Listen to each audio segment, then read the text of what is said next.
Amigos e amigas de Carta Capital, chegamos ao fim da primeira semana após a vitória de Luiz Inácio Lula da Silva no segundo turno da eleição presidencial. Foi uma semana tensa, com atos golpistas promovidos por apoiadores de Bolsonaro, candidato derrotado à reeleição, que, aliás, demorou bastante a se manifestar pela liberação de rodovias bloqueadas. E, como era de se esperar, ele também não ajuda a equipe de Lula na transição. Mas esse processo, que é garantido por lei, já começou, e Lula também olha para a construção de uma base no Congresso Nacional e, claro, de seu ministério. E para nos ajudar a entender um pouco melhor esse momento pós-eleição, nós recebemos em Carta Capital, com muito prazer, o presidente nacional do PDT, Carlos Lupe. Presidente, é sempre uma honra renovada recebê-lo aqui no canal de Carta Capital. Seja muito bem-vindo. E a pergunta que eu fiz em off, presidente, eu refaço agora em on. O senhor, enfim, conseguiu descansar depois de uma longa campanha, uma campanha que se estendeu por anos, presidente? Leonardo, em primeiro lugar, obrigado pela oportunidade, pela gentileza de tratamento que você sempre faz para comigo. Descansar, a gente não descansa nunca, né? Porque agora estamos vivendo o terceiro turno. Eu costumo dizer, você sabe que eu gosto de frase, eu sou um frasista, fico construindo isso permanentemente na minha cabeça, é que a gente se livrou do Beelzebub, mas não nos livramos ainda da parcela dos seguidores do Beelzebub. Porque tem o Beelzebub que vai sair pelas portas do fundo. Agora, tem uma parcela que votou nele, não é a maioria, mas é uma parcela considerável, que ainda está adorando o Beelzebub, acha que não acabou a eleição, acha que tem que tumultuar, e isso é o nosso desafio agora.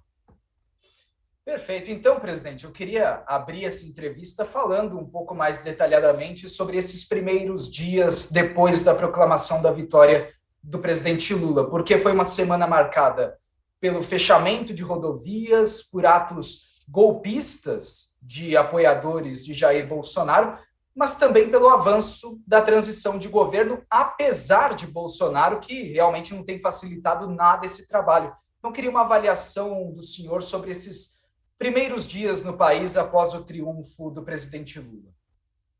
Leonardo, isso é uma técnica que já foi a mesma que o Trump usou quando Biden ganhou dele. Ele não aceitou a vitória, ele questionou, teve até invasão do Capitólio, né, do parlamento americano. Então é filme velho, né? Essa direita está carcomida, como falaria Leonel Brizola, está envelhecida, está ultrapassada. O que nós não podemos é cair no mesmo discurso, na mesma prática deles, né? Temos que dar a eles o que eles merecem, ignorá-los. Simplesmente ignorá-los, entender que isso é o seu canto final. Ele quer alimentar o seu público, que é um segmento do público dele. Eu acho que isso aí, essa direita mais radical deve ser 15%, 20%, se for do eleitorado brasileiro. Isso sempre existiu, e eles são assim. Eles são, como já falei, adoradores do Beelzebub. Beelzebub, que era o Bolsonaro, foi eliminado, mas os adoradores do Beelzebub ainda estão aí, para idolatrar, né, a discriminação, o ódio, né? Eles pegam a Bíblia e invertem todo o princípio cristão, que na Bíblia diz amai-vos uns aos outros, eles só dizem odiai-vos uns aos outros, em questionar a Constituição, em agredir, em ofender. Nós não podemos cair na pilha dessa gente. Nós não podemos ter medo. Eles têm que saber que nós não temos medo deles, mas, ao mesmo tempo, tem que ter serenidade e tranquilidade para saber que eles vão passar.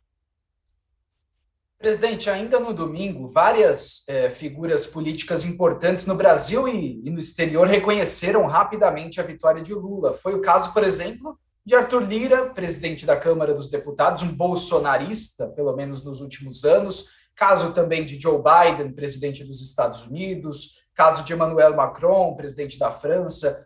Esse movimento foi fundamental na avaliação do senhor para barrar qualquer tentativa de Jair Bolsonaro de contestar o resultado da eleição? Olha, isso é um movimento natural. Em toda democracia é assim, né? Tem-se o resultado da eleição, quem ganha é o vitorioso e assume, quem perde contesta, questiona e fica na dele porque perdeu. Isso é que nem jogo de futebol, você não adia, não cancela o campeonato porque um time perdeu. você tem que obedecer ao resultado. Quem participa do pleito, legitima o pleito ao participar, não pode mais falar nada. Então, é o natural que isso acontecesse. Acho que tanto o líder da presidência da Câmara, como o senador e presidente do Senado Federal, eles vão ter o mesmo comportamento de gestão da boa relação entre o parlamento e o governo eleito. Né? É assim em qualquer parte, né? É assim em todo mundo, por mais radical que seja o processo de disputa. Então, esse momento agora é um momento que a gente tem que ter muita tranquilidade, a comissão de transição já foi instalada, o vice-presidente da República, que é o coordenador indicado pelo presidente Lula, já esteve no Palácio, já conversou com o Ciro Nogueira, que também é do ramo, é um político, um deputado, senador da República. Eles sabem que esse é o processo democrático. Né? E o Bolsonaro está falando só para o público dele, está querendo alimentar aquele segmento mais radical para que ele consiga sobreviver. Mas vocês vão ver, com o tempo ele vai entrar no esquecimento da história e no anonimato que ele merece. Presidente, o senhor já trouxe esse assunto na primeira resposta. Ciro Gomes, ao longo da campanha, falou bastante sobre isso também. Não são todos os eleitores de Jair Bolsonaro que podem ser considerados de extrema-direita, radicais, golpistas, mas Bolsonaro, de fato, teve uma votação bastante expressiva no segundo turno. Pergunta é, como será possível, ao longo dos próximos anos, desarmar essa bomba que Bolsonaro armou? Ou seja, como dialogar com uma parcela significativa do eleitorado que votou em Jair Bolsonaro em 2022? Primeiro, Leonardo, nós temos que ter muita tranquilidade para analisar o que foi o resultado da eleição. Não era só esses 20%, 15% da direita mais radical, que é adoradores do Beelzebub chamado Bolsonaro. Teve uma outra parcela, que é o antipetismo, teve uma outra parcela favorecida por programas sociais de R$ 600 por mês. A gente viu matérias, que era grande jornalista, Caco Barcelos fez uma matéria impressionante, onde colocou como eles faziam reunião na véspera da eleição, fazendo a troca do auxílio dos R$ 600 pelo voto, induzindo, manipulando. Então tem tudo, e a gente não pode condenar quem está na miséria, quem está com fome, a nada. Nós temos que entendê-los, nós temos que respeitar, porque só quem teve fome um dia sabe a dor da fome. Então a gente tem que ser eficiente, ser competente, começar a pensar um governo em que cada vez mais tenha força para essa parcela considerável da sociedade sofrida, que precisa ter programas assistenciais, mas que precisa principalmente ter a educação, informação, educação de qualidade. É só esse o instrumento de qualquer governo democrático do mundo que pode salvar uma nova geração de brasileiros. Só a educação liberta um povo. Isso já dizia o professor Darcy Ribeiro, que completaria 100 anos agora, no dia 26 de outubro. Nós precisamos continuar com as políticas sociais importantes, fortes, controle da inflação, geração de emprego real, da CLT, da carteira assinada e controle da economia, programas sociais fortes e contundentes, mas principalmente pensar na nova geração de brasileiros, construindo uma educação de qualidade em tempo integral que salve o povo brasileiro e as novas gerações. Presidente, o presidente eleito Lula já começa a construir acordos não só para a transição, mas para garantir a governabilidade a partir do ano que vem. O PDT, partido do senhor, terá, a princípio, 17 deputados na nova composição da Câmara. É um número que pode ajudar Lula a formar uma base. A pergunta é, neste momento, presidente, se o PDT fará parte da base de apoio a Lula no Congresso Nacional e o que o partido do senhor espera em troca de um eventual apoio? Leonardo, eu acho que eu vou defender isso no partido. Nós não tivemos a reunião ainda, tivemos várias conversas individuais permanentemente, mas eu não vejo como a gente não está na base do governo. Como é que se a gente, apenas no segundo turno, é verdade, porque nós perdemos no primeiro, nós temos que ter consciência que o vitorioso foi o Lula e foi o PT. Nós apoiamos o segundo turno pela realidade que a gente tinha que fazer uma opção entre esse Beelzebub e seus seguidores e a democracia e o futuro da sociedade brasileira. Nós não temos nenhuma exigência. Não houve qualquer condições para apoiar o Lula no segundo turno. E nem sequer foi ventilado ou sequer foi colocado pelo PT ou por sua direção qualquer proposta de qualquer cargo. Nós temos que apoiar o governo nesse momento, pela gravidade que o Brasil vive, O Brasil vive um problema muito grave. Nós temos que sair dessa dicotomia, dessa diferença, dessa divisão de brasileiros. Nós temos que construir um Brasil para todos, inclusive entendendo aí estou sendo repetitivo, né? Incluindo, inclusive, aqueles que não conseguem entender a gente.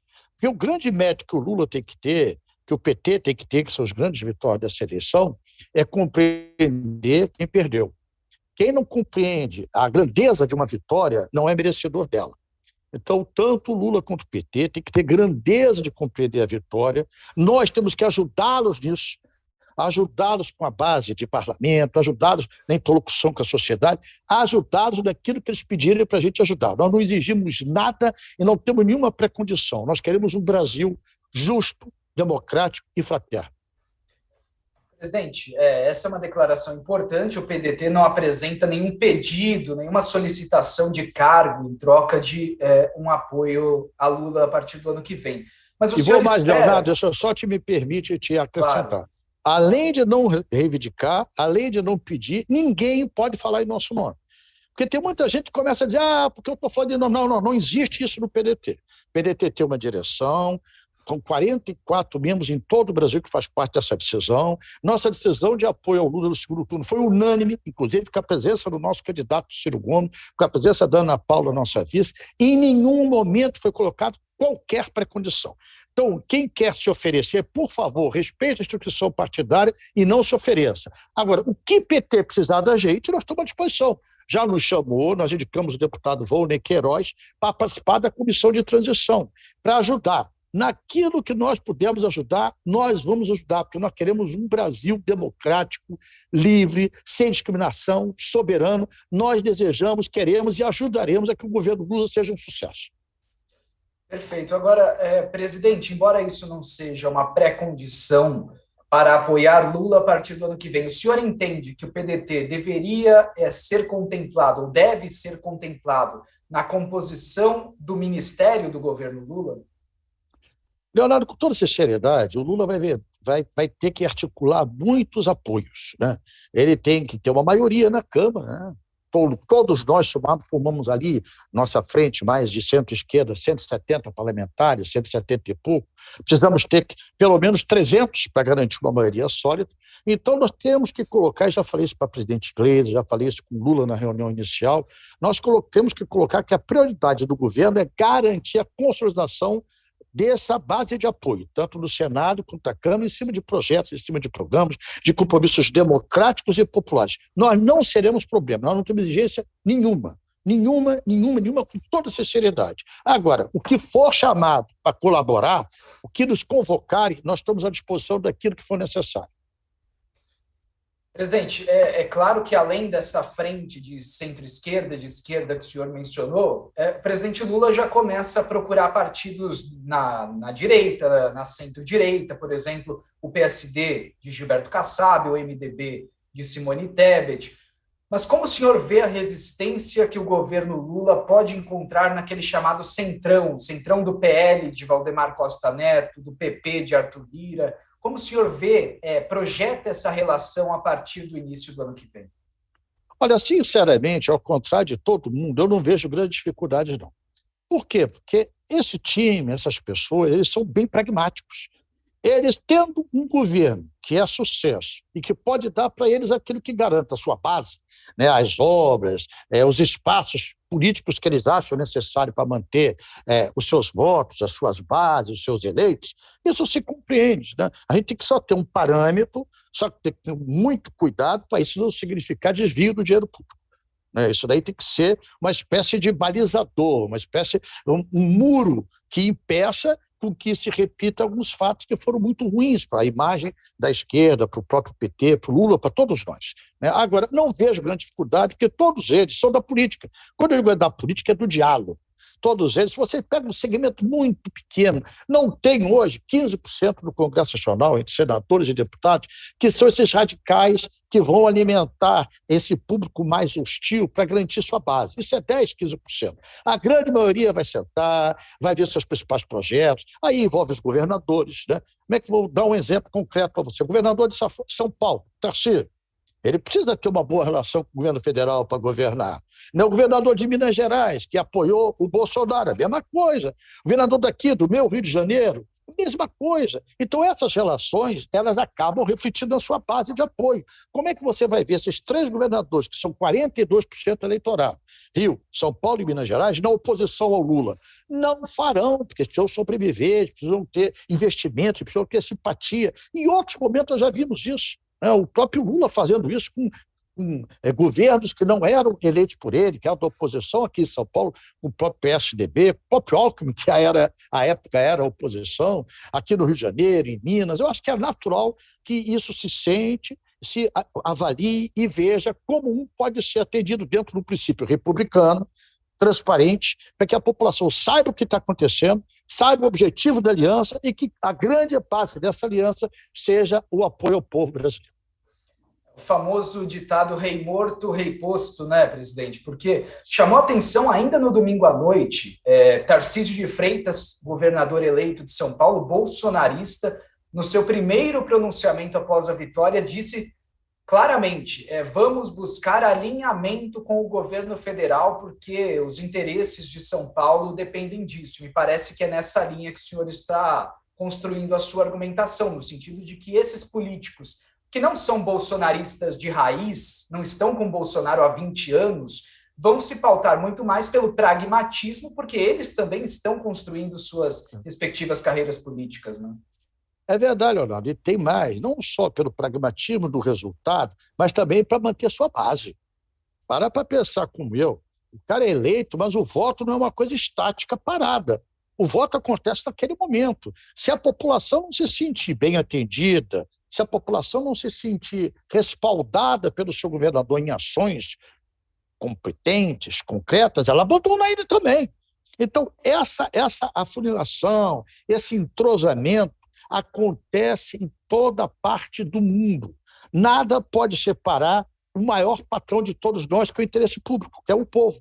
Então, eu tenho certeza que o Tarcísio já está fazendo isso, o governador de Minas vai fazer isso, o governador do Rio, eu tenho absoluta segurança que vai fazer isso, e isso vai criar um ambiente que mude esse ambiente de ódio, né, de raiva e de destempero que algumas pessoas têm. Presidente, logo depois do primeiro turno, o senhor e o PDT como um todo decidiram, por unanimidade, apoiar Lula na segunda etapa da eleição. O presidenciável do PDT, Ciro Gomes, seguiu a decisão do partido, anunciou isso logo depois do primeiro turno, inclusive, mas ele optou por não participar de forma mais ativa da campanha, ao contrário do senhor, que esteve com o Lula em várias agendas ao longo do segundo turno. Essa postura de Ciro era esperada e foi recebida de uma forma tranquila, positiva pelo conjunto do PDT? Amigo, isso nós temos que respeitar a individualidade de cada um, nós temos que respeitar o sentimento de cada um, a compreensão de cada um. O Ciro se sentiu, e na minha avaliação, com razão em muitas coisas, muito machucado desse processo eleitoral.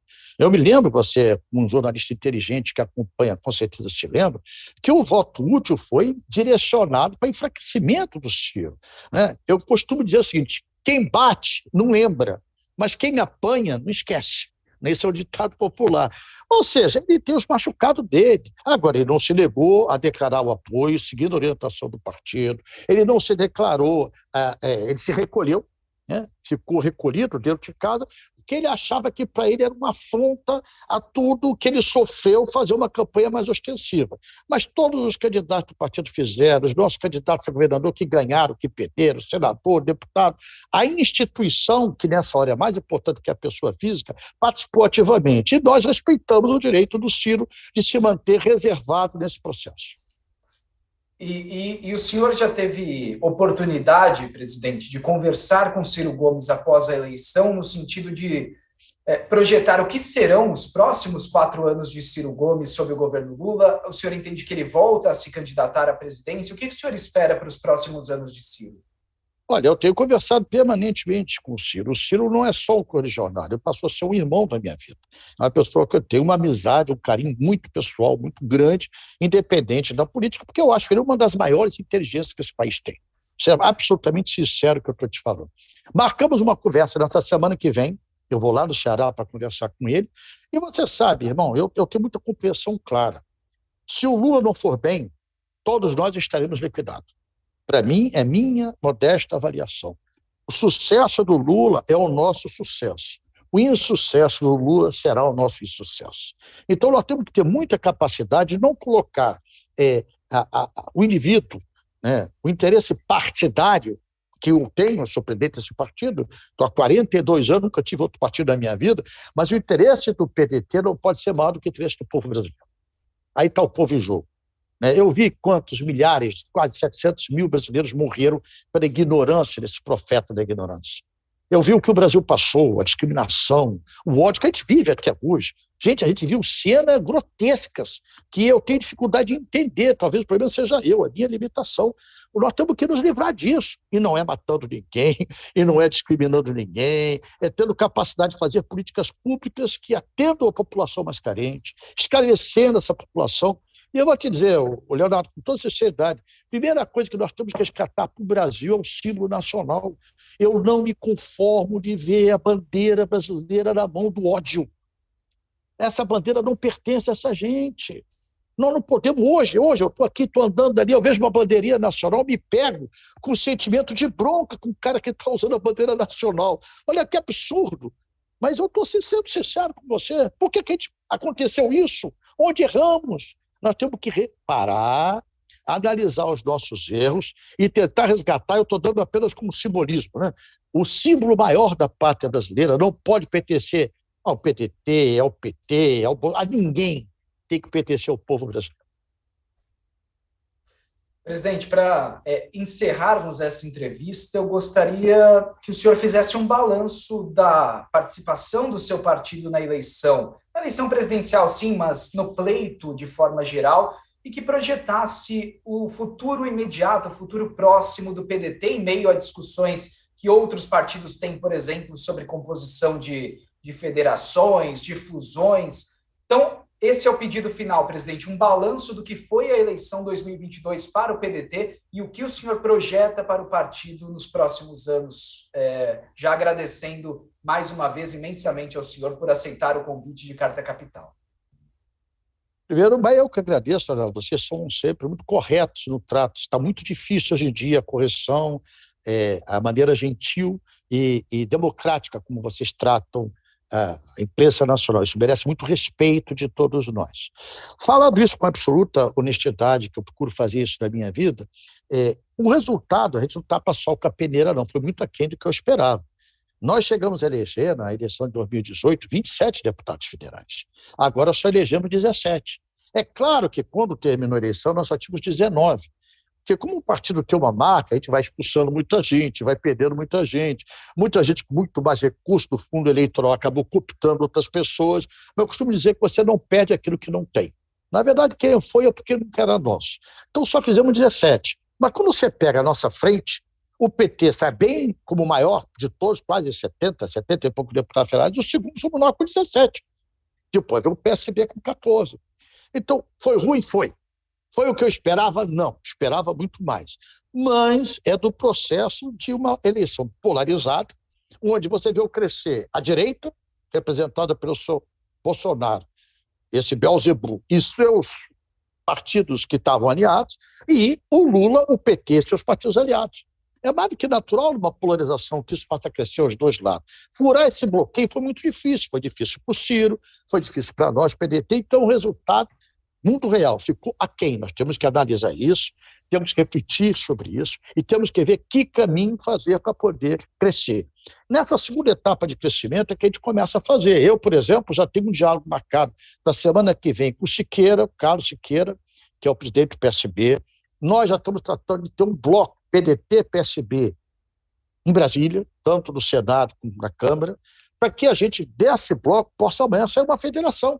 Isso é que nem noivado, né? O bloco é o noivado, a federação já é o princípio do casamento, para depois, quem sabe, avançar mais até uma fusão. Porque PDT e PSB tem uma história muito paralela, muito em caminhos paralelos. É o que eu vou defender, eu não estou dizendo que irá acontecer, eu não decido nada sozinho, como você está me perguntando, democraticamente eu estou dando minha opinião.